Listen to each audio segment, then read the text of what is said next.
Assalamualaikum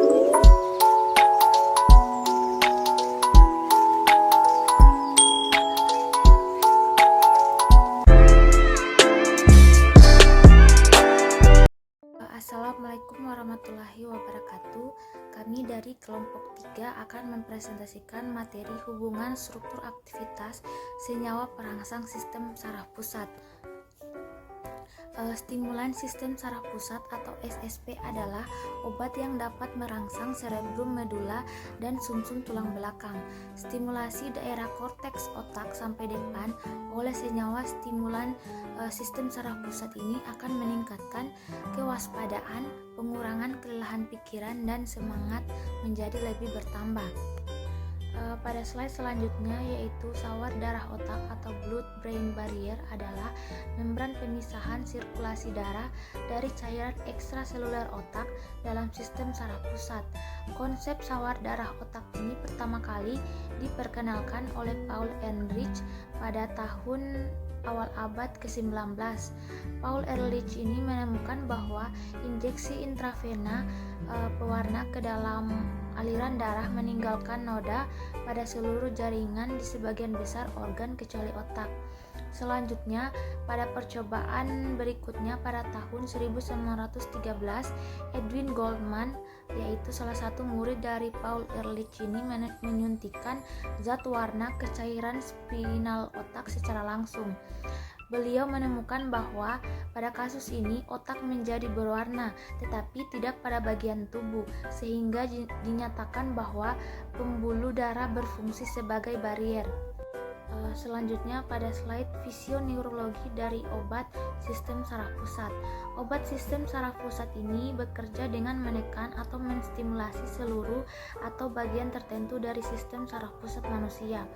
Jika terdapat penekanan terhadap saraf pusat sensorik, maka akan terjadi kelelahan, mengantuk berkelanjutan dengan kehilangan kesadaran. Kemudian, bila terjadi penekanan terhadap saraf pusat motorik, maka akan terjadi pelemahan otot lurik, kelumpuhan ringan hingga kelumpuhan total.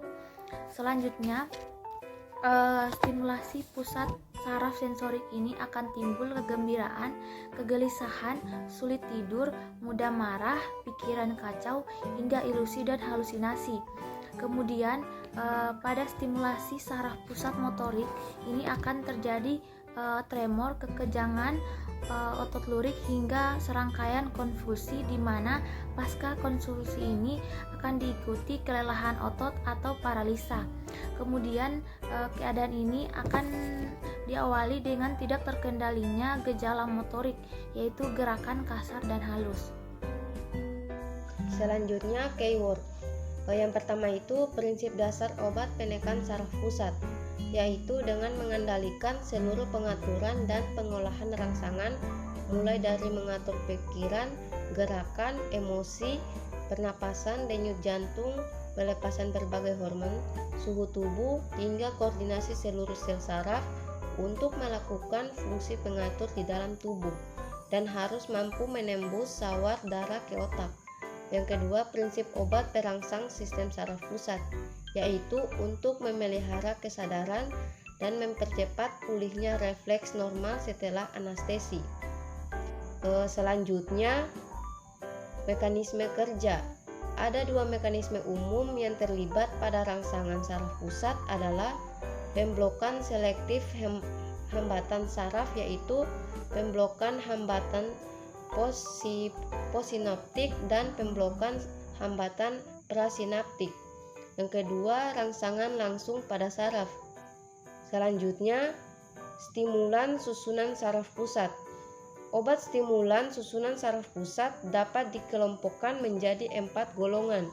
Yang pertama itu analeptik. Analeptik juga disebut sebagai rangsangan pernapasan, adalah senyawa yang dapat meningkat ventilasi pulmonari, meningkat respon rangsang sensori, dan mempercepat pulihnya refleks normal sesudah anestesi. Yang kedua, turunan metilxantin.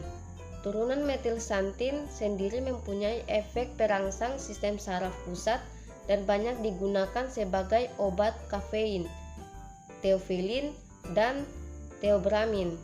Yang ketiga, perangsang psikomor. Perangsang psikomor adalah senyawa yang dapat merangsang pusat psikomor sistem saraf pusat, digunakan terutama untuk meningkatkan suasana hati dan harapan penderita depresi mental. Selanjutnya, halusinogen. Halusinogen adalah senyawa yang dapat merangsang sistem saraf pusat, mengubah suasana hati, pikiran, persepsi dan tingkah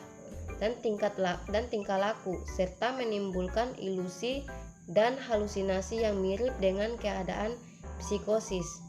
Selanjutnya, penjelasan tentang analeptika.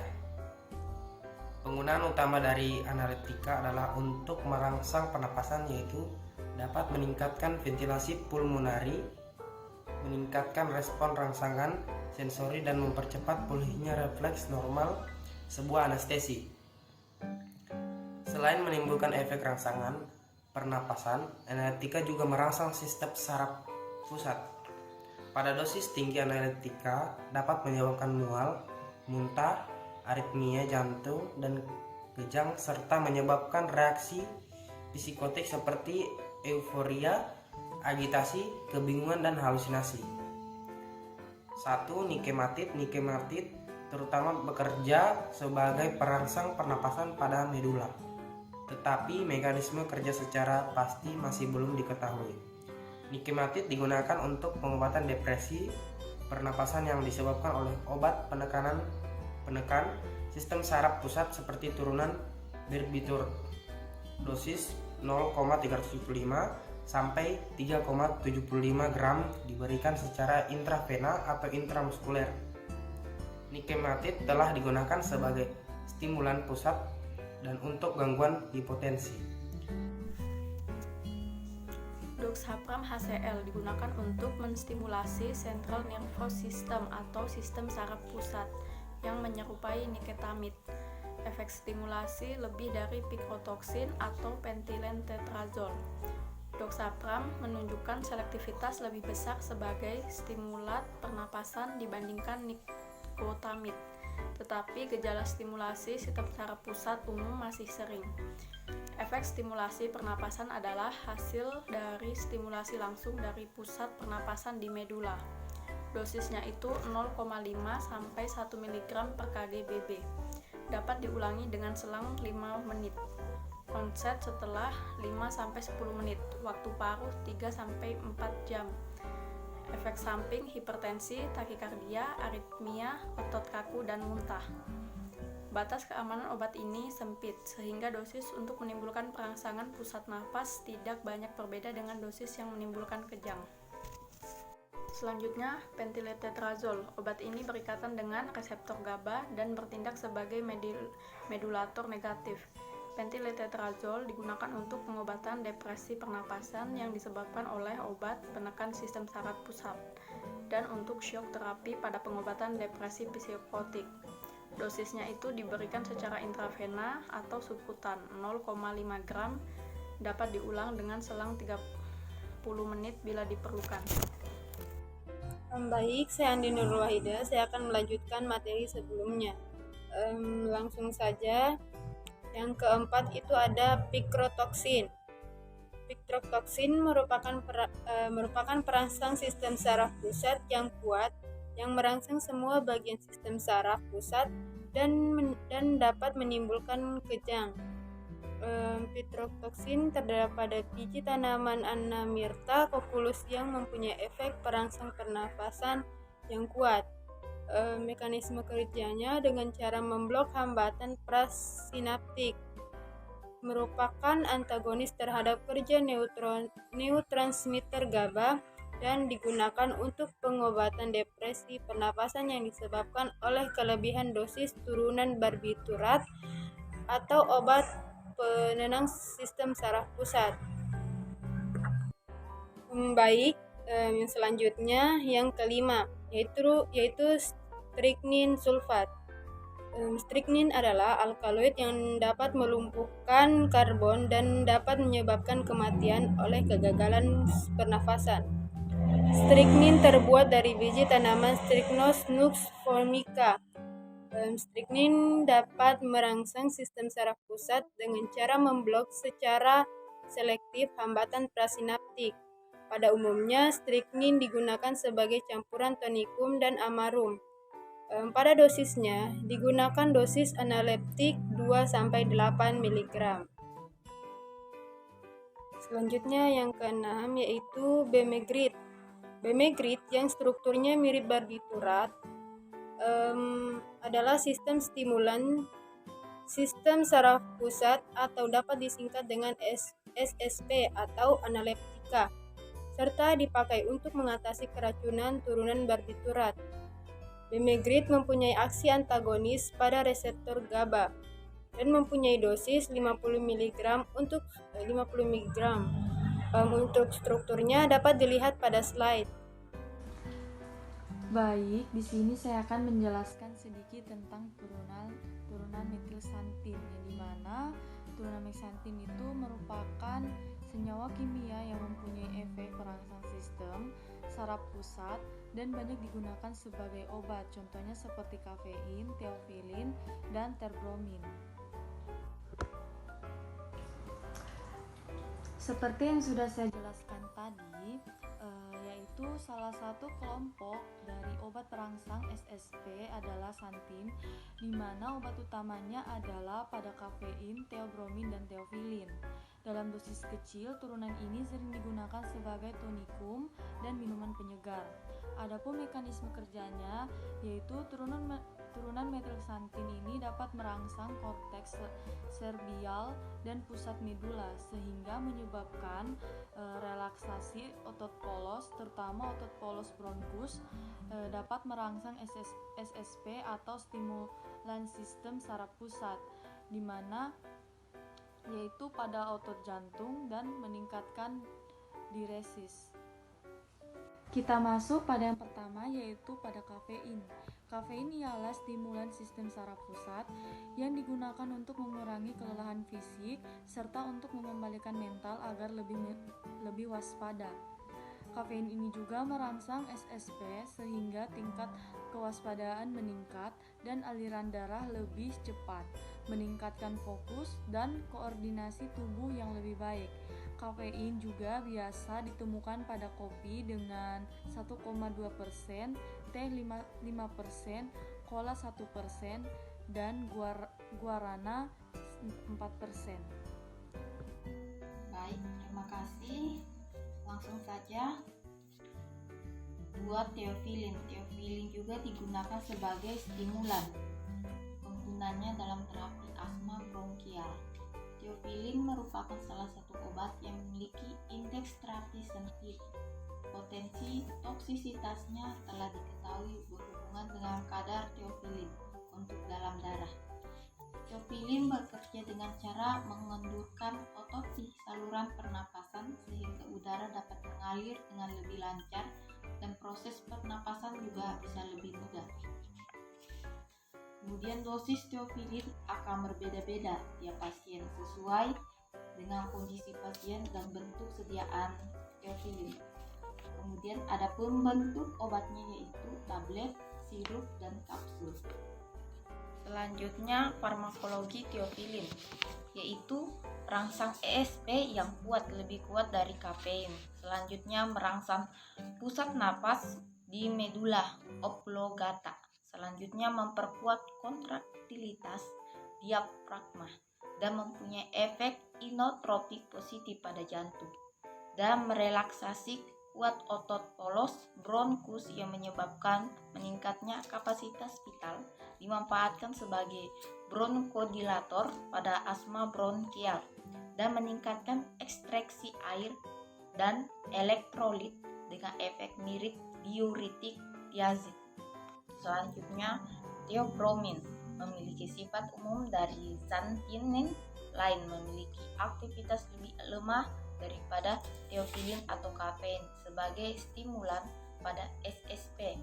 Dosis besar dapat menyebabkan mual dan muntah.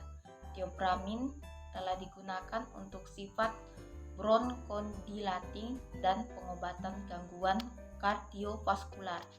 Theobromine adalah salah satu jenis obat ekspektoran alami sehingga meredakan gejala bentuk berdahak. Secara kimiawi, theobromine dapat kita jumpai dalam tanaman kakao atau coklat. Selanjutnya, theobromine merupakan bubuk yang larut dalam air berbentuk kristal dan terasa pahit. Selanjutnya saya akan menjelaskan tentang hubungan struktur aktivitas metilsantin. Yang pertama yaitu senyawanya kafein, R-nya CH3, sumbernya dari kopi 1,2%, teh 5%, dan guarana 4%. Yang kedua, senyawa yang kedua yaitu teofilin, CH3 dan H, sumbernya dari teh. Yang ketiga yaitu senyawa theobromine, R-nya yaitu H dan CH3, sumbernya berasal dari coklat. Selanjutnya, senyawa satin merupakan alkaloid yang bersifat basa lemah dan asam lemah. Senyawa dengan keasaman lemah dan basa lemah akan sukar terionisasi sehingga mudah menembus saraf darah otak. Teofilin dan theobromine merupakan asam lemah dengan pKa 8,6 dan 9,9. Teofilin berbentuk kristal putih, pahit, dan sedikit larut dalam air. Kofein tidak bersifat asam karena tidak mempunyai atom hidrogen yang dapat dilepaskan, sehingga kofein merupakan basa yang sangat lemah. Itulah materi yang saya dapat jelaskan. Selanjutnya saya serahkan ke pemateri selanjutnya. Baik, di sini saya akan menjelaskan mengenai turunan metilsantin, yang dimana turunan metilsantin ini itu dia mempunyai efek perangsang sistem saraf pusat dan juga banyak digunakan sebagai obat kafein,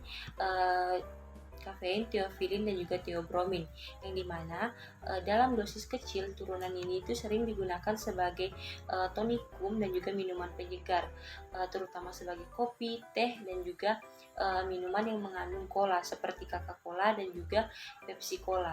Dan untuk meningkatkan kesegaran, mengurangi kelelahan, dan juga mengurangi nyeri kepala, dan juga biasa digunakan untuk diuretik. Nah, dalam dosis besar sekitar 200 mg, kafein ini digunakan untuk merangsang pusat pernapasan, dan sekarang itu sudah tidak dianjurkan lagi karena akan menyebabkan insomnia atau kegelisahan, serta akan menimbulkan takikardia, mual, dan juga iritasi pada saluran cerna. Kemudian untuk mekanisme turunan metilsantin ini itu dia dapat merangsang korteks cerebral dan juga pusat modula, yang dimana turunan ini itu terutama teofilin itu dia dapat menghambat secara kompetitif siklik nukleotida dan juga fosfodiesterase, suatu enzim yang akan mengkatalis konversi siklik 3,5 AMP akan menjadi 5 AMP, sehingga kadar pada 3,5 AMP itu dalam jaringan dia akan meningkat. Kemudian diduga pula bahwa turunan metilsantin ini itu dia dapat menimbulkan aktivitas dengan cara memblok reseptor adrenosin, sehingga dia akan mempengaruhi jumlah besar fungsi fisiologis. Kemudian di sini selanjutnya untuk aktivitas farmakologis turunan metilsantin bisa kita lihat pada slide. Untuk obat yang pertama ada kafein, yang dimana kafein ini memiliki perangsang saraf pusat sebesar 1, kemudian perangsang pernapasan 1, diuretik 3, dilatasi koroner 3, kemudian perangsang jantung 3, dan perangsang otot rangka 1. Untuk obat yang kedua ada teofilin, di mana untuk teofilin ini memiliki perangsang saraf pusat 2, kemudian perangsang pernapasan 2, diuretik 2, dilatasi koroner 1, perangsang jantung 1, dan juga perangsang otot rangka 2. Untuk obat yang ketiga ada teofilin, di mana teofilin ini memiliki perangsang saraf pusat sebesar 3, kemudian perangsang pernapasan 3, diuretik 1. Untuk materi selanjutnya yaitu perangsang psikomotor, yang dimana perangsang psikomotor ini itu dia adalah senyawa yang dapat merangsang pusat psikomotor sistem saraf pusat yang digunakan terutama untuk meningkatkan suasana hati dan diharapkan pada penderita depresi mental. Untuk struktur dari perangsang psikomotor ini bisa dilihat pada slide. Baik, yang pertama ada perangsang pusat simpatomimetikum. Untuk senyawa simpatomimetik ini dapat menimbulkan efek perifer dan juga autonomik, yang dimana perangsang sistem simpatomimetik ini itu dia digunakan untuk pengobatan depresi ringan sebagai analgetik pada depresi akibat obat-obatan anestesi, hipotonik dan juga narkotik, dan untuk mengontrol kegemukan karena dapat menurunkan nafsu makan atau anoreksia. Untuk perangsang pada pusat simpatomimetik ini itu dia digunakan sebagai perangsang fisik antara lain untuk amfetamin sulfat, metamfetamin HCl, vancomycin atau reaktifan, dan juga metil fenidat HCl. Baik, saya kembalikan kepada pemateri selanjutnya. Adapun mekanisme kerjanya, yang pertama turunan fenilakilamin berfungsi sebagai perangsang sistem saraf pusat karena dapat meningkatkan pengeluaran katekolamin, terutama dopamin dan norepinefrin dari penyimpanan intraneuronal. Pada dosis tinggi, turunan ini menghambat enzim monomanin oksidase. Selain itu, turunan fenilakilamin juga menghambat mekanisme reuptake beberapa amin biogenik dan secara langsung merangsang reseptor adrenergik. Kemudian ada amfetamin dan beberapa turunannya, di mana turunannya itu dapat menurunkan nafsu makan karena bekerja secara langsung pada pusat kenyang di hipotalamus, sehingga secara luas digunakan sebagai senyawa anoreksigenik untuk mengatasi kegemukan dan menurunkan berat badan. Adapun rumus struktur dari obat-obat tersebut dapat kita lihat pada slide. Terdapat rumus struktur dari obat mazindol, fenmetrazin, metilfenidat. Selanjutnya, hubungan struktur dan aktivitas. Substitusi satu gugus metil pada gugus amin dapat meningkatkan aktivitas N-alkil yang lebih besar dari gugus metil dan akan menurunkan aktivitas N-metil dan N-alisklik mempunyai peran penting untuk aktivitas perangsang sistem saraf pusat karena adanya proteksi sterik terhadap gugus amin akan memperlambat inaktivasi oleh enzim monoamin oksidase sehingga masa kerja obat menjadi lebih panjang. Substitusi dua gugus metil pada gugus amino atau metilase pada rantai samping secara drastis akan menurunkan aktivitas. Selanjutnya, siklisasi pada rantai samping akan menurunkan efek perangsang sistem saraf pusat tetapi tidak mempengaruhi efek anoreksiannya. Selanjutnya, aktivitas akan maksimal bila jumlah atom C rantai samping sama dengan 2 dan bila jumlah atom C rantai samping ditingkatkan, aktivitasnya akan menurun. Baik, selanjutnya yaitu modifikasi molekul untuk meningkatkan sifat hidrofil akan menurunkan aktivitas dari perangsang pusat simpatomimetikum. Nah, adanya gugus hidroksi pada rantai samping akan menurunkan aktivitas sedang hidroksilasi pada cincin aromatik dan akan menghilangkan aktivitasnya. Kemudian, reduksi cincin aromatik itu atau penggantian cincin aromatik dengan gugus alkil akan menghilangkan aktivitasnya juga dari perangsang pusat simpatomimetikum. Nah, isomer dextro mempunyai aktivitas 10-20 kali lebih besar dibanding dengan isomer levo.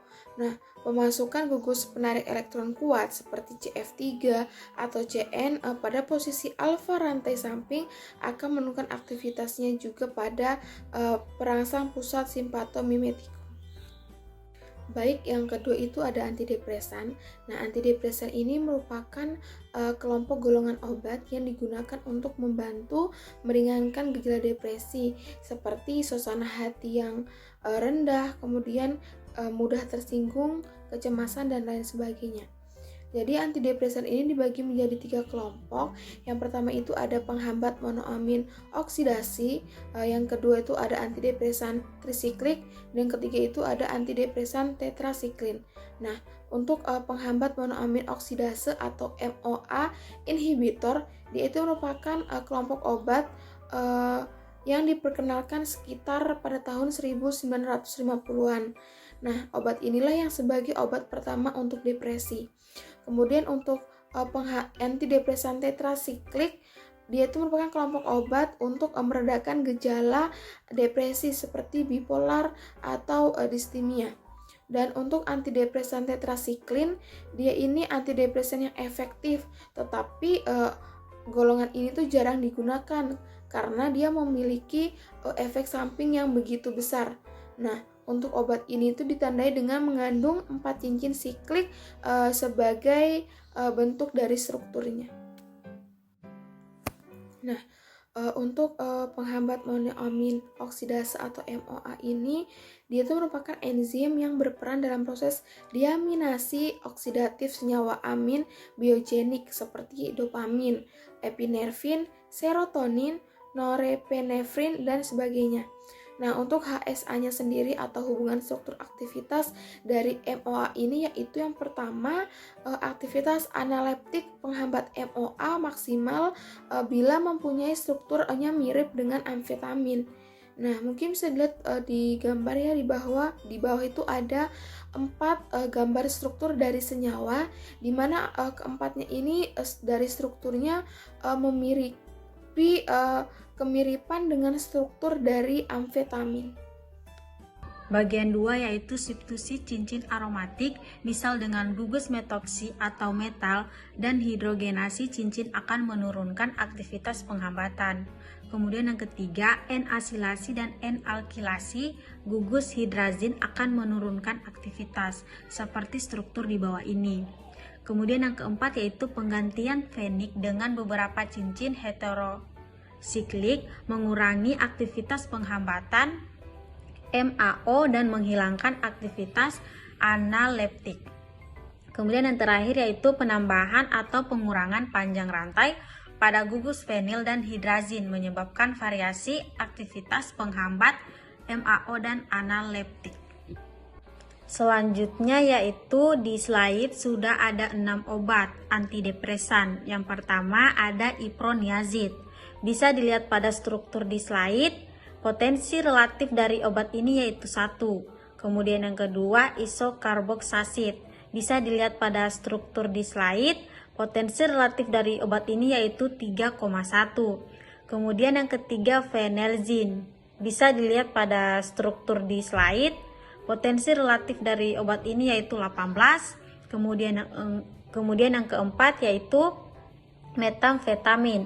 Bisa dilihat pada struktur di samping. Potensi relatif dari obat ini yaitu tidak ada. Kemudian yang kelima, feniprazin. Bisa dilihat pada struktur di slide. Potensi relatif dari obat ini yaitu 31. Kemudian yang terakhir atau keenam yaitu tranilsipromin. Bisa dilihat pada struktur di slide. Potensi relatif dari obat ini yaitu 45. Selanjutnya yaitu antidepresan trisiklik. Digunakan secara luas sebagai antidepresan. Dapat meningkatkan suasana hati, aktivitas fisik, dan suasana mental, memperbaiki nafsu makan dan pola tidur. Lebih efektif dibandingkan penghambat MAO. Mekanismenya masih belum sepenuhnya diketahui. Diduga disebabkan oleh penghambat reuptake, pelepasan biogenik, monomin di ujung saraf pada sistem saraf. Modifikasi pada antidepresan trisiklik dapat dibagi menjadi 2. Yang pertama pada rantai samping dan yang kedua pada cincin trisiklik. Baiklah, di sini saya akan melanjutkan materi yang mana tentang modifikasi rantai samping. Modifikasi rantai samping itu yang pertama, aktivitasnya tinggi bila jumlah atom C pada rantai samping 2-3. Lebih dari 3 atau hanya 1 senyawa tidak aktif. gugus amin. Gugus amin biasanya amin sekunder bukan tersier. Senyawa akan aktif bila N terdistribusi metil atau tidak terdistribusi semakin baik.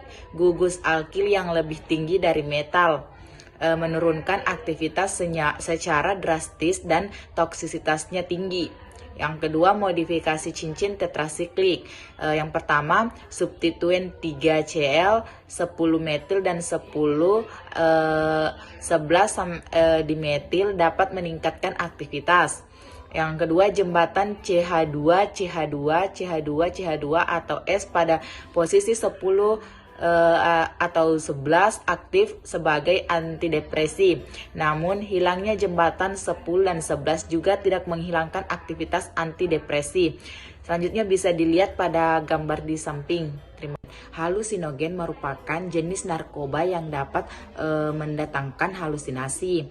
Halusinogen ini merupakan suatu zat yang menimbulkan berbagai gejala psikologi yang sifatnya kompleks dan halusinogen ini sifatnya dapat merubah pikiran dan perasaan seseorang. Selanjutnya, halusinogen ini dibagi menjadi 3 kelompok turunan, yaitu yang pertama turunan feniletilamin, dan yang kedua turunan indol, dan yang ketiga turunan marihuana. Baik, di sini saya akan melanjutkan materi mengenai turunan feniletilamin. Feniletilamin yang aktif sebagai halusinogen hanyalah meskalin yang diisolasi dari batang kaktus. Dahulu digunakan sebagai upacara sakramen orang India. Adapun hasil struktur aktivitasnya, yang pertama adanya percabangan metal pada rantai samping isopropil yang meningkatkan aktivitas perangsang sistem saraf pusat dan halusinogenik. Yang kedua itu metoksilasi cincin benzen posisi orto dan para yang meningkatkan aktivitas. Yang ketiga ada metilen dioksi juga meningkatkan aktivitas. Dan di sini dapat juga dilihat pada slide yang menampilkan struktur umum dari feniletilamin. Dan yang kedua adalah turunan indol.